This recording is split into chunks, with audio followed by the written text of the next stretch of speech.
5 number प्रश्न पर ध्यान दीजिए। 5 नंबर प्रश्न में कहता है कि आपको मैन्युफैक्चरिंग अकाउंट भी इसमें कहता है बनाने, ट्रेडिंग पीएल और बैलेंस शीट कहता है बनाने। ठीक है, और देखिए मैन्युफैक्चरिंग अकाउंट क्यों बनता है उस पर ध्यान दीजिए। अगर मान लीजिए हम वस्तु का निर्माण नहीं करते हैं, मतलब हम कहीं से बना बनाया माल खरीदते हैं और बना बनाया माल, खरीदा हुआ माल हम बेचते हैं, तो हमको मैन्युफैक्चरिंग अकाउंट बनाने की कोई ज़रूरत नहीं है। क्यों नहीं है? क्योंकि हम वस्तु निर्माण नहीं कर रहे हैं, हम सामान खरीद कर लाते हैं और उसी सामान को बेचते हैं। तो हम ट्रेडिंग पीएल बैलेंस शीट बनाते हैं नॉर्मली। ठीक है, और लेकिन यदि हम वस्तु खुद बनाते हैं, हम कच्चा माल खरीद कर लाते हैं, आधा अधूरा माल खरीद कर लाते हैं, फिर उस आधे अधूरे माल या कच्चे माल का हम निर्माण करते हैं और फिर निर्माण करने के बाद उसको हम बेचते हैं, तो इस कंडीशन में हमको जो निर्माता होता है वो यह देखना चाहता है कि हम जो वस्तु बनाए हैं उस वस्तु को बनाने की लागत कितनी है, ये देखना होता है उसको। तो इसके लिए वो क्या करता है, मैन्युफैक्चरिंग अकाउंट भी बनाता है। क्या बनाता है? मैन्युफैक्चरिंग अकाउंट भी बनाता है। तो यहां पर देखिए, आपको जब मैन्युफैक्चरिंग अकाउंट भी बनाना होता है तो उस सवाल सब में आपको ओपनिंग स्टॉक और क्लोजिंग स्टॉक के बारे में 2-3 रह सकता है। एक ओपनिंग स्टॉक आपको रॉ मटेरियल का ओपनिंग स्टॉक हो सकता है, वर्क इन प्रोग्रेस का रॉ मटेरियल हो सकता है ओपनिंग स्टॉक में, मतलब ओपनिंग स्टॉक हो सकता है WIP का, वर्क इन प्रोग्रेस का, मतलब आधा अधूरा निर्मित माल का भी कुछ ओपनिंग स्टॉक हो सकता है, और फिनिश्ड गुड्स का, जो माल बनकर पूरा तैयार हो गया है, फिनिश्ड गुड्स का भी ओपनिंग स्टॉक रह सकता है, और फिनिश्ड गुड्स का क्लोजिंग स्टॉक भी रह सकता है। फिनिश्ड गुड्स, इस बात पर ध्यान दीजिए। क्लोजिंग रॉ मटेरियल भी रह सकता है और क्लोजिंग WIP भी रह सकता है। तो कहने का मतलब यहां हुआ ये कि जो कंपनी वस्तु बनाती है, जो कंपनी वस्तु बनाती है, निर्माण करती है, वो यह देखना चाहती है कि हमने जो वस्तु बनाया उसका लागत कितनी। तो ऐसी स्थिति में हम लोग यहां जो बनाएंगे मैन्युफैक्चरिंग मतलब अकाउंट, इसमें वो सभी खर्चे डालेंगे जो सभी खर्चे हम लोग ट्रेडिंग अकाउंट में करते थे, कुछ को छोड़कर। जैसे ट्रेडिंग अकाउंट में हम लिखते हैं ओपनिंग फिनिश्ड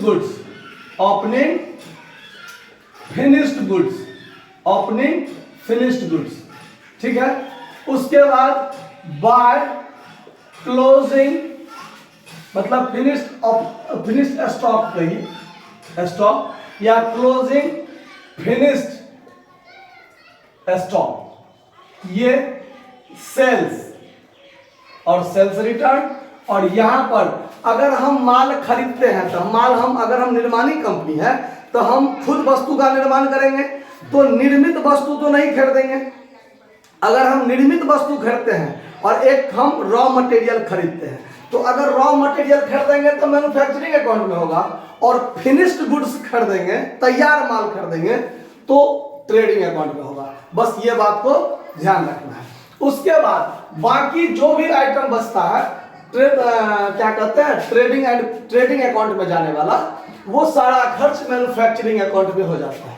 क्योंकि मैन्युफैक्चरिंग अकाउंट खोलने का मतलब ही है कि हम जितना वस्तु का निर्माण किए हैं अपने व्यवसाय में, उसका लागत कितना। ठीक है, तो फैक्ट्री के अंदर वस्तु का निर्माण होता है तो सारा खर्च उसी पर लगेगा। ठीक है, तो जैसे आपको इस 5 नंबर सवाल में है कि देखिए, सबसे पहला है कोयला यूज किए हैं, प्रोडक्टिव वेजेज लगा है, तो ये सब ट्रेडिंग अकाउंट में जाने वाला है। ओपनिंग स्टॉक, तो देखिए, तो ये सारा खर्चा मैन्युफैक्चरिंग अकाउंट में जाएगा। यहां होगा टू ओपनिंग स्टॉक, तो ओपनिंग स्टॉक यदि रॉ मटेरियल का होगा और WIP का होगा तो यहां होगा मैन्युफैक्चरिंग अकाउंट में। तो देखिए यहां पर ओपनिंग स्टॉक 2 गो है आपको, रॉ मटेरियल 790 रॉ मटेरियल 790 और आपको WIP 920। WIP कितना है? 920। तो 9 7 16 1 1710 रुपया हो गया ओपनिंग स्टॉक का। उसके बाद देखिए आगे, उसके बाद आपने कोल परचेज किया 7900। टू कोल परचेज किए हैं कितना? 7900। 7900। उसके बाद है आपका productive wages 13500। 13500 to productive wages 13500। उसके बाद है सैलरी। तो सैलरी कहाँ जाता है? PL के DR में। सैलरी कहाँ जाता है? PL के DR में। कितना रुपया है? 1500। 1500 हो गया। उसके बाद सेल्स 2,20,000। सेल्स रिटर्न का कहीं कोई चर्चा नहीं है, तो सेल्स 2,20,000 यहाँ पर, 2,20,000 यहाँ पर, ठीक है। उसके बाद देखिए सैलरी हो ही गया है। परचेज रिटर्न है 5,000। तब परचेज कितना है सवाल में वो देख लीजिए, 1,52,000 परचेज है। तो यहाँ पर परचेज 1,52,000 और 5,000 आप इसमें से परचेज रिटर्न घटा लीजिए। तब परचेज रिटर्न घटा लीजिएगा तो 1,47,000। अब ये कच्चा माल है, चूंकि निर्माणी कंपनी है, निर्माण करती है वस्तु का। उसके बाद फिर आगे देखिए फॉरमैन का वेतन 24,000। ये आपको इसी में होगा। To foreman salary. ये फॉरमैन क्या होता है? 24,000 है ना। फॉरमैन क्या होता है? जैसे मान लीजिए फैक्ट्री में बहुत सारा लेबर काम करता है, तो बहुत सारा लेबर काम करता है, उसको एक हेड लेबर होना चाहिए ना, मेन होना चाहिए ना, जो उसका सुपरवाइजरिंग करेगा, उसका देखरेख करेगा, उसका नीति निर्धारण करेगा। कौन? जो उसका हेड होगा, इंचार्ज। 100 लेबर है, एक आदमी से दिक्कत होगा तो 10 गो हम एगो लेबर बना दिए हैं, मेन लेबर, कि 10 गो का एगो लीडर रहेगा, 10 गो का एगो लीडर रहेगा, ऐसे इस टाइप से करके। तो वो जो होता है वो फॉरमैन होता है। तो वो भी तो फैक्ट्री में ही काम करता है, इसीलिए वो मैन्युफैक्चरिंग अकाउंट में होगा। उसका प्लांट एंड टूल्स 24,000। तब प्लांट एंड टूल्स संपत्ति है। प्लांट एंड टूल्स क्या है? संपत्ति है। कितना है? प्लांट एंड टूल्स कितना दिया हुआ है? 24,000 रुपया। उसके बाद क्या है? ट्रेड एक्सपेंस है 1400। तो ट्रेड एक्सपेंस कहाँ होगा? PLDR में। टू ट्रेड एक्सपेंस 1400 PLDR में। उसके बाद है रिपेयर टू प्लांट 1200। तो रिपेयर टू प्लांट कहाँ होगा? मैन्युफैक्चरिंग में। क्यों?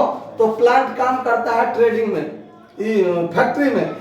कहाँ काम करता है? फैक्ट्री में। तो प्लांट, तो उस पर रिपेयर जो होगा वो भी कहाँ होगा? फैक्ट्री में होगा। इसीलिए रिपेयर टू प्लांट कितना है? Repair to plant 1200। उसके बाद है आपको फैक्ट्री इंश्योरेंस 1800। तो ये भी इसमें आएगा, फैक्ट्री इंश्योरेंस 1800। देखिए ये जितना खर्चा हुआ वो सब है। उसके बाद क्या है? Bad debts 200। तो बैड डेट्स कहाँ आएगा? PLDR में, जो कि पहले से हम लोग जानते हैं। बैड डेट्स कहाँ होगा? PL में 200। उसके बाद अदर संपत्ति 55,790। Other assets 55,790। क्लियर है? 55,790। उसके बाद अंतिम स्टॉक में देखिए raw material work in progress. तो यहां पर होगा बाय क्लोजिंग स्टॉक, जिसमें रॉ मटेरियल का कितना है? क्लोजिंग स्टॉक 4,000 रॉ मटेरियल का, और WIP का रॉ मटेरियल कितना है? Closing stock 1400। और फिनिश्ड गुड्स का जो है देखिए, फिनिश्ड गुड्स का 5400। ये कहाँ आ जाएगा? ट्रेडिंग में। इसमें कोई जिक्र नहीं। और ओपनिंग स्टॉक नाम का तो कोई चीज है ही नहीं आपके सवाल में, खाली रह गया। अब देखिए, अब सारा आइटम का काम हो गया है। अब कुछ छुटा तो नहीं। अब इसका आप यहां से जोड़ घटाव कीजिए। इसका जो अंतर होगा ये होगा कॉस्ट ऑफ गुड्स। कितना होगा कॉस्ट ऑफ गुड्स? इसको जोड़ के हो जाएगा 5400। इधर घटा लीजिएगा, इसको पूरा जोड़िए, कितना हुआ?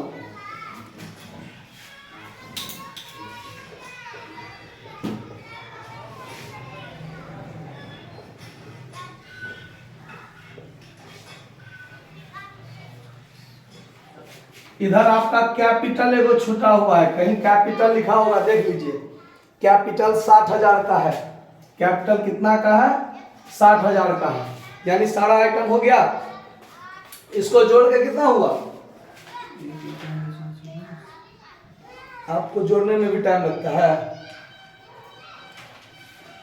कितना हुआ जोड़ के? 197,110। 197,110। 197,110। तो यहाँ भी 197,110। इसमें से 5400 घटाइए। 191,710। तो 191,710 जो हुआ, 191,710 ये हुआ कॉस्ट ऑफ गुड सोल्ड। आया बात समझ में? अब ये कॉस्ट ऑफ गुड सोल्ड जो है ये यहाँ आ जाएगा। ये आपका ट्रेडिंग अकाउंट में ट्रांसफर हो जाएगा। ट्रेडिंग अकाउंट में ट्रांसफर हो जाएगा ये चीज, ठीक है। तो ये यहाँ आ जाएगा 191,710 यहाँ आ जाएगा, ठीक है। अब जो है आप इसका जोड़ कीजिए तो 1 लाख नहीं 2 लाख, 2,25,400, 2,25,400 और इसमें से इसको घटाइए, जो बचेगा वो आपका हो जाएगा ग्रॉस प्रॉफिट। कितना होगा ग्रॉस प्रॉफिट? 33,690। तो यहाँ पर आ जाएगा ग्रॉस प्रॉफिट 33,690। तो यहाँ भी 33,690, 33,690 और ये घटाइएगा तो आ जाएगा आपको नेट प्रॉफिट। कितना है? 30,590 और ये आपका यहाँ पर जुट जाएगा 30,590। ये ऐड हो जाएगा यहाँ पर नेट प्रॉफिट। तो ये हो जाएगा आपको 90,590। तो इधर भी जोड़ कर देखिए। इधर अच्छा क्लोजिंग स्टॉक तो लिखवे नहीं किए, यहाँ पर क्लोजिंग स्टॉक। तो देखिए क्लोजिंग स्टॉक में तीनों आएगा। रॉ मटेरियल कितना अंत में बचा है, WIP कितना बचा है और फिनिश्ड गुड्स कितना बचा है। क्योंकि हमारे लिए संपत्ति तो सब हुआ ना। तो ये हो गया आपका 4,000 था और ये 1,400 और ये कितना था 5,400। तो 5, 4, 9, 1, 10, 10,800, 10,800।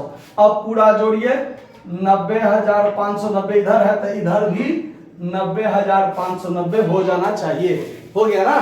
तो ये आपका सवाल बनकर तैयार हुआ। ये मैन्युफैक्चरिंग अकाउंट इसलिए बनाती है क्योंकि यदि हम खुद बना बनाया हुआ माल खरीदते हैं बेचते हैं तो ट्रेडिंग PL और बैलेंस शीट बनता है। अगर हम खुद माल बनाते हैं तो हम जितना माल बनाए उसको बनाने में हमारा खर्चा कितना, तो बस ये खर्चा यहाँ लिख दिए। Opening stock of finished goods यहाँ लिखे हैं। Opening stock of finished goods मेरे पास था नहीं, हम इतना में बेचे, इतना हमारा फिनिश्ड गुड्स बचा हुआ है, ये हमारा ग्रॉस प्रॉफिट हो गया, ठीक है।